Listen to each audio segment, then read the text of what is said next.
The Raymond shop और मान्यवर shop का भव्य उद्घाटन दरभंगा के सांसद गोपाल जी ठाकुर के द्वारा फीता काटकर और दीप प्रज्वलित कर किया गया।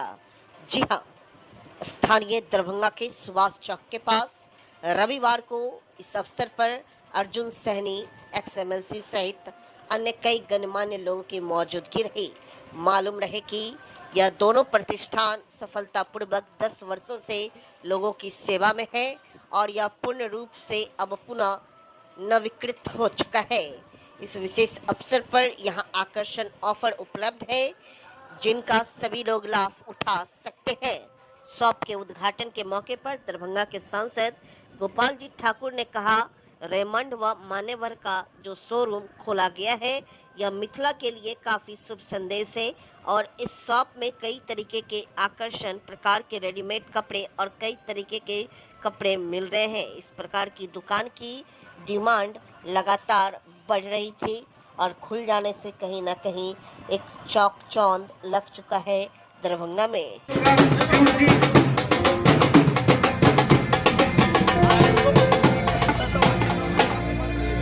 और कुछ ही क्षणों में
निश्चित रूप से आज खुशी का दिन है और शुभ अवसर पर दरभंगा टावर पर जो मिथिला का हार्ट हम लोग कहते हैं वहाँ पर मान्यवर श्री अभिषेक जी चौधरी और श्री अजय चौधरी जी के द्वारा रेमंड का जो शोरूम खोला गया मिथिला वासियों के लिए शुभ संकेत है और जो दरभंगा मिथिला बढ़ रहा है निश्चित रूप से यहाँ पर लोग आएंगे और अपना मार्केटिंग करेंगे और दुल्हा दुल्हन को सजाने का सारा सामग्री यहाँ उपलब्ध हो गया है और ऐसा शुभ अवसर है जो आज लगभग 912 करोड़ की लागत से यहाँ पर माननीय प्रधानमंत्री शिलान्यास एयरपोर्ट का भी कर रहे हैं। तो आप समझ सकते हैं जो दरभंगा में एयरपोर्ट, दरभंगा में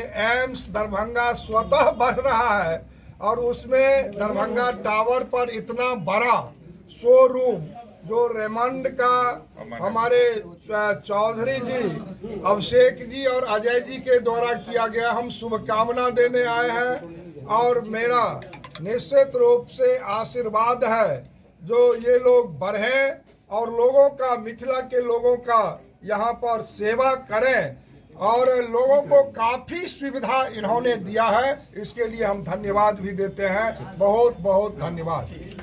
देखिए, मेरा कहना है कि जो दरभंगा वासी और मिथिला वासियों ने पिछले 10 साल से जो स्नेह और प्यार रेमंड शोरूम और मान्यवर शोरूम को दिया है वो आगे भी ऐसा ही अपना स्नेह और आशीर्वाद बनाए रखें। हम लोगों ने कोशिश की है रेमंड और मान्यवर को नए लुक एंड फील देने की, ठीक है, जो कि बड़ों शहरों की तरह इसका इंटीरियर का काम हुआ है, डेकोरेशन का काम हुआ है। तो इसके लिए वो आए और फिर से स्नेह आशीर्वाद दें। त्योहारों के अवसर पर कुछ है क्या सर? ऑफर चल रहे हैं, बाइंग पे है कैशबैक का, रेडीमेड में स्कीम चल रहा है अपना। उत्पाद की श्रृंखला में क्या क्या है खासकर विशेष? बाकी लगन भी अब आ रहा है। पार्टी श्रृंखला में हमारे पास रेमंड में भी आपको सूट्स हैं, ब्लेजर्स हैं और मान्यवर स्टोर्स में एथनिक्स का जो है शेरवानी है, इंडो वेस्टर्न है, कैजुअल आपको ये कोट सेट है, तो ये सब सारी चीज़ें मानगढ़ में उपलब्ध है। और रेमंड में तो बेसिकली यही है, सूट, ब्लेजर, कस्टम टेलिंग, जो कि हमारा सबसे स्ट्रॉन्ग पार्ट होता है। इन सारी चीज़ों पे हमारा ध्यान है कि समर्थ 25 से अच्छी सेवा हमें। परिचय सर अपना अजय चौधरी। अभिषेक के साथ आप लोगों का बहुत बहुत धन्यवाद यहाँ आने के लिए। हमारा 10 साल पूरा हुआ है। 2014 में हमने ये दुकान की शुरुआत की थी और अगले साल रेमंड कंपनी का भी 100 साल पूरा हो रहा है। 1925 की कंपनी है। बहुत चीज़ बदल गया है, बहुत सारी सुविधाएं बढ़ गई है, बहुत सारे ऑफर्स आ रहे हैं। हमारे पास शूटिंग, शर्टिंग, रेडीमेड और कस्टम टेलरिंग की सबसे बेहतरीन व्यवस्था है। तो और ऑफर के लिए जो है हमारा रेडीमेड पे अभी कैशबैक ऑफर चल रहा है और अन्यथा भी हमारे पास स्लैब ऑफर्स हैं जो कि 10,000 की परचेजिंग से ही शुरू हो जाते हैं। अच्छे गिफ्ट्स हैं और हमारी पूरी कोशिश रहती है कि दरभंगा और मिथिलांचल क्षेत्र के ग्राहकों की जो भी ज़रूरत है उसको समझ के उसको पूरा कर सकें। और इसके साथ ही आप लोगों को बताना चाहूँगा कि मान्यवर का भी शोरूम है हमारा जस्ट बगल में, उसका भी रेनोवेशन करके हमने नए लुक में पूरी तरह से तैयार किया है। तो ये जो शोरूम आप जिसमें खड़े हैं इसमें पुराना एक भी पार्ट नहीं लगा हुआ है, ब्रांड न्यू सेटअप है और बिल्कुल नई व्यवस्था के साथ। आप लोगों से उम्मीद है कि अपना आशीर्वाद बनाए रखिएगा और हम लोग सेवा का मौका पाते हैं। परिचय सर? मैं अभिषेक चौधरी, रेमंड शोरूम, मान्यवर शोरूम, सुभाष चौक दरभंगा। के लिए बहुत खुशी का माहौल है। जिस तरह 10 सालों से सबका मिथिलांचल वासियों का प्यार हमें मिला है और जिस मुकाम पर आज हम लोग पहुँचे हैं वो ऐसी ही उम्मीद करते हैं कि आगे भी ऐसे ही स्नेह और प्यार हमें मिलता रहे और इसकी मंगल कामना करते हैं। परिचय?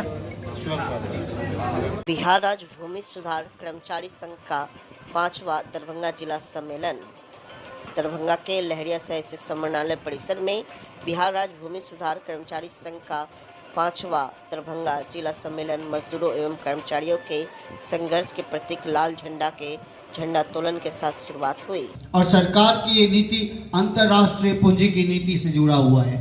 अतः हम जब इस सम्मेलन में अपने आंदोलन की चर्चा करेंगे, अपने भावी कार्यक्रम की चर्चा करेंगे तो ये नहीं भूलेंगे आगामी 26 नवंबर को इस श्रम कानून के अगेंस्ट विरोध में और कृषि का जो हमारा काला कानून है उसके विरोध में और जो इस तरह कानूनों को बदला जा रहा है, जन विरोधी कानून का नीतियों को ला रही है। आप अच्छी तरह जानते हैं कि इस बार के लोकसभा चुनाव में जिस तरह आरएसएस भाजपा को हार खानी पड़ी, लेकिन बैसाखियों के सहारे उसने जो सत्ता चलाया है, हम आम जनता ये सोचते थे कि उसके नीतियों के विरुद्ध में हमने मत दिया है, वो कुछ सुधरेगा। लेकिन इस विगत 3 महीने में आपने देखा कि जिस तरह उसकी सांप्रदायिक विभाजनकारी नीतियों को वो लागू कर रहा है और जिस तरह जन विरोधी नीतियों को लागू करने पर वो आमादा है, हमें एक संयुक्त बड़े आंदोलन में अपनी भागीदारी सुनिश्चित करनी पड़ेगी। तभी हम अपनी समस्याओं से निजात पाएंगे, तभी हम अपनी मांगों को पूरा कर पाएंगे। बस इतने ही शब्दों के साथ मैं आप लोगों से फिर से एक बड़ा क्रांतिकारी अभिनंदन पेश करता हूं, यह अपील करते हुए कि आगामी 26 नवंबर को आपके सभी साथी इस दरभंगा जिला के सड़कों पे उतरेंगे और इस सरकार की नीतियों का मुंह तोड़ जवाब देंगे। इनकलाब जिंदाबाद, मजदूर वर्ग एकता जिंदाबाद। अब सम्मेलन का अरविंद जी आप ही को 2 मिनट साथियों, अरविंद जी आएंगे, रखेंगे। उनकी इतनी व्यस्तता जो इनका पदस्थापन गया हो गया और उन्होंने अपना बहुमूल्य समय निकाल के 3 दिन के अंदर सम्मेलन का पूरी कार्रवाई किया और एक जिला मंत्री हैं। और जब भी राजस्व कर्मचारियों पर संकट आया, अरविंद जी हमारे साथ साथ समाहर्ता से मिलने का कार्यक्रम तय हुआ। चाहे आपका एमएससीपी का प्रोन्नति रुकी हुई थी, विभागीय परीक्षाओं को लेकर के उस विषय से हो, या आपका जो दमनात्मक कार्रवाई है उस विषय के लोग हमारे बीच हर वक्त इनके नेतृत्व में हम लोग समाहर्ता से मिलते रहे, आपकी समस्याओं का समाधान कराते रहे। आज भी जब गोरा बोरा में कलेक्टर साहब ने वेतन रोक दिया था कुछ कारण से, पूरे सीओ से लेके क्लास 4 तक भोला भाई गोरा बोरा में है, इन्होंने कहा, डीएम से बात हुई, अरविंद जी भी साथ साथ थे, बात हुई। नेक्स्ट डे राघव जी यहाँ बैठे हुए हैं, इनका वेतन रिलीज हुआ। अभी वेतन रुका हुआ है। कल हम यहाँ खड़ा थे तो 3-4 लड़का कुशेश्वर स्थान से आया हुआ था, जो बोल रहा था क्या होता आधार सेटिंग पर वेतन रुका हुआ है। कलेक्टर साहब से मेरी बातचीत इस विषय पर हुई थी पिछले दिन, जब हम इनवाइट कर रहे थे सम्मेलन का तो बात हुई थी। उन्होंने कहा अपर समाहर्ता के फाइल भेजेगा, देख लेते हैं क्या। हमने कहा सर जो हमारा तो पहले के 50%, तब उसको तो अचीवमेंट हम कर लिए, तब उसको कर दिए 80%, जो नहीं क्या उसका वेतन रोक दिए हैं। 50% वाले का वेतन रिलीज कर दिए, आप बढ़ाने के क्रम हमारा वेतन रुक गया है। उन्होंने कहा देखते हैं कर देंगे। तो ये भी कार्रवाई चल रही है। उम्मीद करते हैं कि हम दिवाली से पहले उन साथियों का वेतन भुगतान हो जाए। यह संघ लगा हुआ है, महासंघ लगा हुआ है। साथियों हम अधिक समय नहीं लेंगे, हम अरविंद जी से अनुरोध करना चाहेंगे आवे और 2-4-5 मिनट में कागज का तैयार नहीं हो पाया स्वागत जिला मंत्री का प्रतिवेदन, लेकिन मौखिक रूप से अपनी बातों को आपके समक्ष रखें ताकि हम फिर आगे बढ़ें। अरविंद मिथिला विकास सम्मेलन का आयोजन हुआ। भाकपा माले के बदलो बिहार न्याय यात्रा अभियान के दरभंगा आगमन पर पोलो मैदान स्थित प्रेक्षागृह में भाकपा माले दरभंगा के जिला सचिव बैजनाथ यादव, मधुबनी के जिला सचिव ध्रुव नारायण कर्ण एवं राज्य कमेटी सदस्य वंदना सिंह की त्रिसदस्यीय अध्यक्ष मंडल की अध्यक्षता में मिथिला विकास सम्मेलन संपन्न हुआ। हमला बंद करो, गरीब अथलेटों पर हमला बंद करो, महिला अथलेटों पर हमला बंद करो। जिंदाबाद, जिस जमीन पर हम बसे हैं, जिस जमीन पर हम बसे हैं, जमीन सरकारी है, जमीन सरकारी है। स्मार्ट मीटर को तोड़ दो, फोड़ दो, स्मार्ट मीटर को तोड़ दो, फोड़ दो, स्मार्ट मीटर वापस लो, नहीं तो गद्दी खाली करो, वापस लो, नहीं तो गद्दी खाली करो। न्याय यात्रा के तहत बेनीपट्टी से जो हम लोगों की पदयात्रा चली है, आज 5वां दिन है। हजारों लोगों ने यहाँ पोलो मैदान में मिथिला विकास सम्मेलन में पदयात्रियों का स्वागत किया और यहाँ से हम लोगों की यात्रा हायाघाट समस्तीपुर होते हुए विभूतिपुर तक पहुँचेगी, जहाँ रामदेव वर्मा कम्युनिस्ट आंदोलन के बड़े नेता थे, उनकी मूर्ति पर माल्यार्पण होगा और किसानों का एक बड़ा संवाद होगा। उसके साथ हमारा एक कार्यक्रम समाप्त होगा और पटना में एक 27 तारीख को एक विराट न्याय सम्मेलन होगा।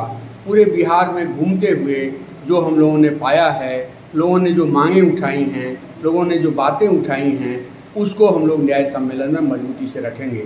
भाकपा माले के राष्ट्रीय महासचिव ये पहली बार हिंदुस्तान के बिहार के इतिहास में लंबे समय के बाद जब समाजवादी नेता मधुलिमय, समाजवादी नेता जॉर्ज फर्नांडिस, समाजवादी नेता आचार्य कृपलानी, कर्पूरी ठाकुर, सूरज नारायण सिन्हा, ये लोग घूम घूम कर जनता के बीच में जनता की बात सुनते थे और राजनीति को नई दिशा देने का काम करते थे। दीपांकर जी ने बिहार को समझने की कोशिश की है, बिहार को बदलने की कोशिश की है। मुझे लगता है कि पदयात्रा का यह कार्यक्रम बिहार के इतिहास में मील का पत्थर साबित होगा और बिहार जहां ठहरा हुआ है उस ठहराव से बिहार आगे बढ़ेगा, बिहार बदलेगा, नई दिशा में आगे बढ़ेगा। गिरिराज सिंह जैसे लोगों को बिहार के दलित, गरीब, मजदूर, किसान, छात्र, नौजवान उठ खड़े होंगे तो उनको 1 इंच ज़मीन भी पैर रखने के लिए नहीं मिलेगी, ये मुझे पूरा विश्वास है। ये जो विश्वास हमको इस बात को लेकर भी है कि बिहार के लोग उठ खड़े हो रहे हैं, भाकपा माले को अपार समर्थन दे रहे हैं। लोग कह रहे हैं कि आप लोग राजनीति का नई परिभाषा कर रहे हैं, जो राजनीति जनता से सरोकार रखता है, जन मुद्दे से सरोकार रखता है। राजनीति को बढ़ाइए, हम सब लोग आपके साथ हैं। जनता का ये जो अटूट समर्थन है, अपार समर्थन है, यही हमारा सबसे बड़ा संबल है। पैर में छाले पड़ गए हैं, कमर दर्द है, महिलाएं हमारी मजबूती से आगे चल रही हैं। छात्र नौजवान जिसको पैदल चलने की आदत नहीं रह गई थी, वो लोग भी इस यात्रा में मजबूती से जुटे हुए हैं और मुझे लगता है ये कारवां सफल होगा और बिहार की राजनीति में एक निर्णायक मोड़ स्थापित करेगा। हम एक ही बात कहना चाहेंगे, जगह जगह से जो बातें आ रही हैं, 75 वर्ष की आज़ादी के बाद मुसहर बस्तियों को रेगुलराइज नहीं किया गया। डोम, मेहतर, हलखोर की बस्तियां हैं, आज भी उनको बुलडोजर से हटा देने का खेल चल रहा है। ये माने लाखों लोग जो वर्षों से, दशकों से जिस ज़मीन पर बसे हुए हैं, उसको रेगुलराइज करने का कोई काम नहीं हो रहा है और ऊपर से सर्वे थोपा जा रहा है। इसको लेकर के लोगों में भारी आक्रोश है। हमने यात्रा के माध्यम से ये मांग की है कि तमाम दलित, गरीब, मजदूर, किसान, बटाईदार जिनके कब्जे में जो ज़मीन है, जो जोत आबाद कर रहे हैं, जो लोग जहाँ बसे हुए हैं, उसका एक संपूर्ण सेटलमेंट हो और उसके बाद सर्वे हो। एक बड़ी बात जो भर करके आई है, जन जन की पुकार है कि ये जो प्रीपेड स्मार्ट मीटर का प्रोजेक्ट है वो वापस लिया जाए और हम यहाँ से ऐलान कर रहे हैं कि यदि सरकार स्मार्ट मीटर प्रोजेक्ट को वापस नहीं लेगी तो उनको कुर्सी खाली करना होगा। उनके लिए ये वाटरलू साबित होगा। यही सब सवाल हैं जो जनता के बीच से आ रहे हैं। इन सवालों को हम लोग मजबूती से उठाएंगे। मिथिलांचल में सभी चीनी मिलें बंद हैं। आज़ादी के पूर्व हमारी जो स्थिति थी उससे भी हमारी स्थिति बदतर हो गई है। यहाँ माने कई दर्जनों की संख्या में मिलें थीं, चीनी मिल, जूट मिल, कागज़ मिल, सूता मिल, सब कुछ था, सब कुछ बंद हो गया है। ये एक बड़ा सवाल है। बाढ़ का भूगोल लगातार बढ़ते जा रहा है, अरबों खरबों की लूट बची हुई है। कोसी का तटबंध सरकार बचा नहीं पा रही है, बागमती का तटबंध सरकार नहीं बचा पा रही है। इसलिए बाढ़ सुखाड़ के अस्थायी निदान का सवाल एक बड़ा सवाल है। मिथिला एक प्राचीन काल से ही एक विद्वता का केंद्र रहा है। कायदे से यहाँ एक केंद्रीय विश्वविद्यालय बनना चाहिए। ये आम लोगों की जुबान पर ये बात है। हम दिल्ली पटना के सरकार को बताना चाहेंगे कि मिथिलांचल में केंद्रीय विश्वविद्यालय बने ताकि यहाँ की प्रतिभा को आगे मजबूरन बाहर जाने के लिए मजबूर नहीं होना पड़े। ये हमारी मांग है। इन्हीं सब मांगों को लेकर हमारी यात्रा चल रही है और ये लगातार जारी रहेगी और 27 के पटना के विराट न्याय सम्मेलन के माध्यम से हम एक चार्टर घोषित करेंगे। उस दिशा में सरकार यदि आगे नहीं बढ़ेगी तो इस सरकार को उखाड़ फेंकने का संकल्प हमारा और तेज होगा। गरीबों को गरीबी का आय प्रमाण पत्र देना होगा, 2-2 लाख रुपए का घोषित अनुदान देना होगा। ये सारे सवाल हमारे आंदोलन का सवाल है, हमारी पदयात्रा का सवाल है और हम सब लोग इस दिशा में आगे बढ़ेंगे। ये जो नीतीश जी की सरकार है वो वेंटिलेटर पर चल रही है और इस वेंटिलेटर वाली सरकार को भाजपा के 4 नेता हैं, गिरिराज सिंह हैं, मंगल पांडे हैं, विजय सिन्हा हैं, सम्राट चौधरी हैं, वो एक दिशा में खींच रहे हैं और जदयू के 4 नेता हैं, संजय झा हैं, विजय कुमार चौधरी हैं, अशोक चौधरी हैं, श्रवण कुमार हैं, ये एक दूसरी दिशा में खींच रहे हैं और बीच में पूरी जनता पस्त है, पूरी जनता परेशानी की स्थिति में है। माफियाओं का राज कायम हो गया है, भू माफिया, शराब माफिया, शिक्षा माफिया, इसका एक साम्राज्य बिहार में कायम हो गया है। इसके खिलाफ जनता की सरकार बने, जन मुद्दे पर बात करने वाली सरकार बने, इस दिशा को हम लोग आगे बढ़ाएं। राष्ट्रीय जनता दल की ओर से सदस्यता अभियान कार्यक्रम का आयोजन किया गया। दरभंगा में वही सदस्यता अभियान के तहत अधिक से अधिक लोगों को आरजेडी का सदस्य बनाए जाने और पार्टी को मजबूत करने को लेकर आयोजित की गई। वही इसी अवसर पर कई लोगों को सदस्य ग्रहण कराया गया एवं उन्हें सदस्यता का पर्ची भी दिया गया। रविवार को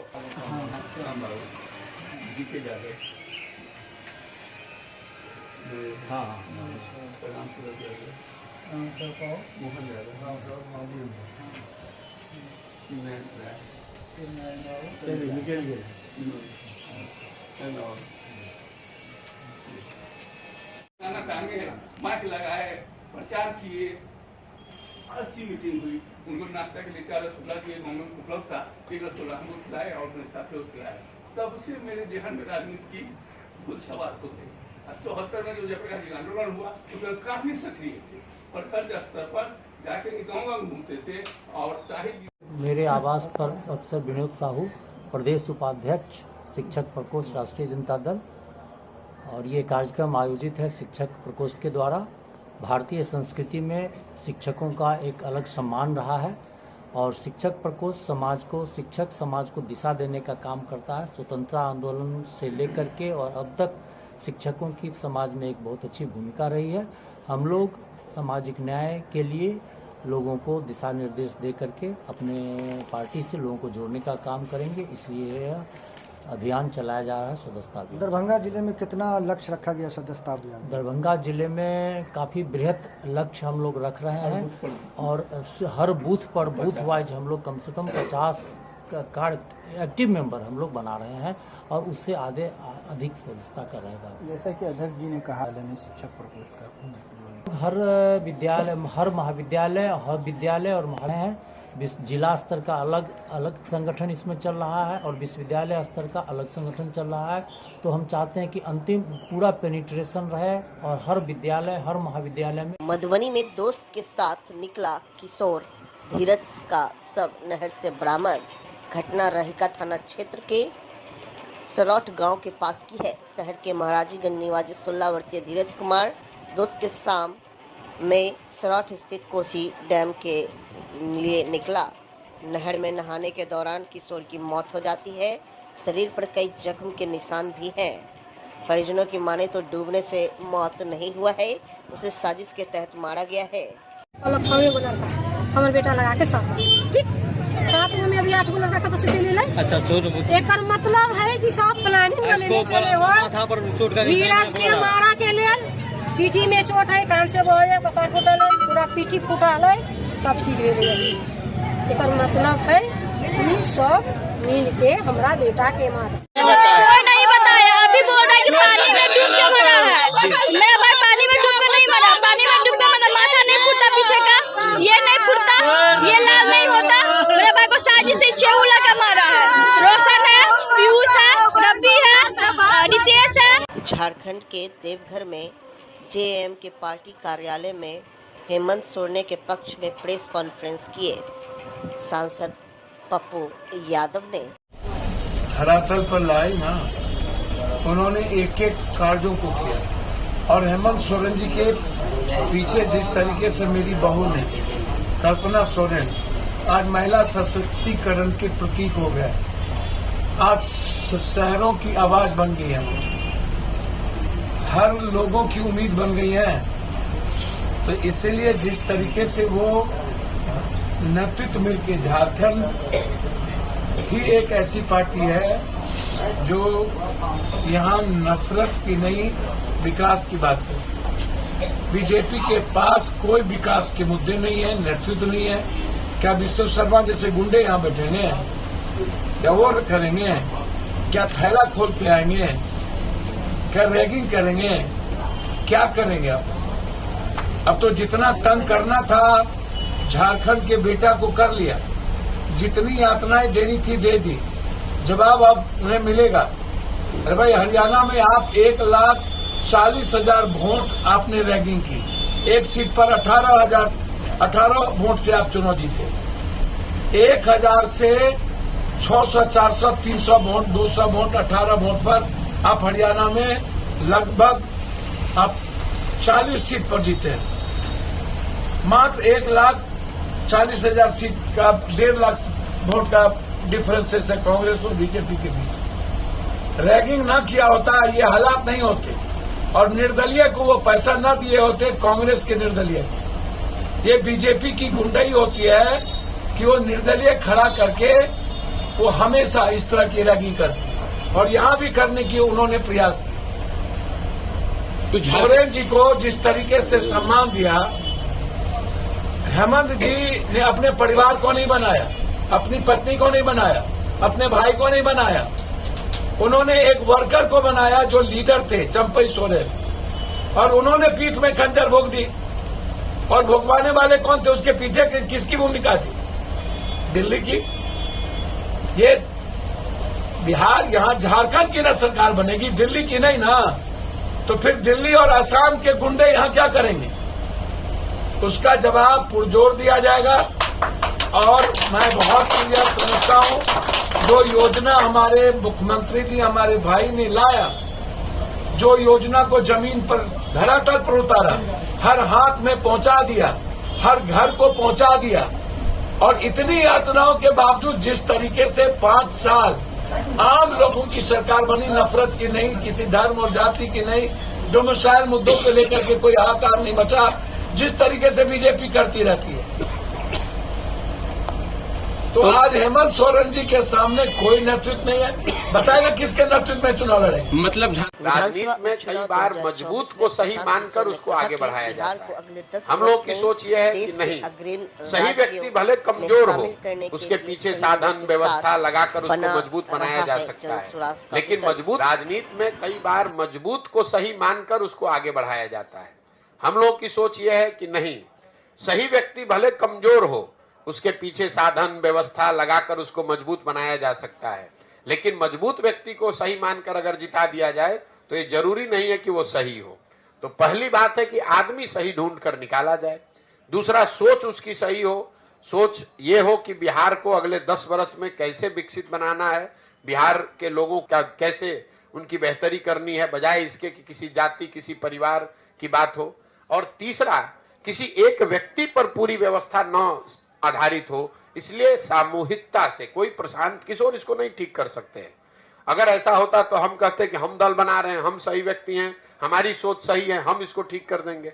मैं कह रहा हूं कि किसी एक प्रशांत किशोर के 10 प्रशांत किशोर के आने से बिहार नहीं सुधरेगा।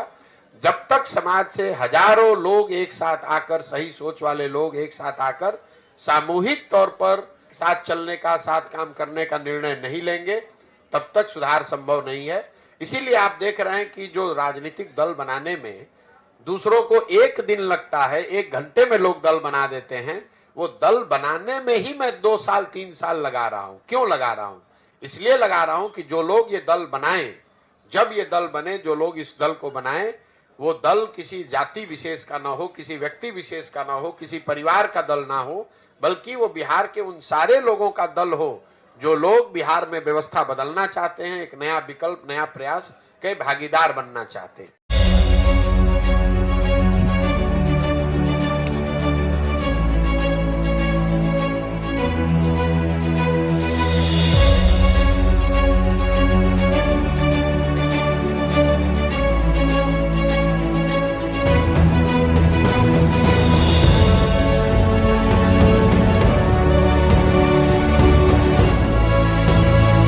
तमाम दरभंगा वासियों को मेरा नमस्कार। मैं रोशन सिंह, शांति विहार सेक्रेटरी। आप सभी दर्शकों जो दरभंगा न्यूज़ 27 को देखते हैं, उन सभी को मेरा प्रणाम। आज हमारे साथ हमारे प्रोजेक्ट के स्थान पे आए हुए हैं दरभंगा न्यूज़ 27 से, और यहाँ पे कुछ रिव्यू आपको दिखाया जा रहा है। दरभंगा के अंदर में बहुत सारे लोग ज़मीन को सर्च कर रहे हैं, और ज़मीन एक ऐसा एसेट है जिसको लेने से पहले आपको बहुत सारी चीज़ों को जानना जरूरी होता है।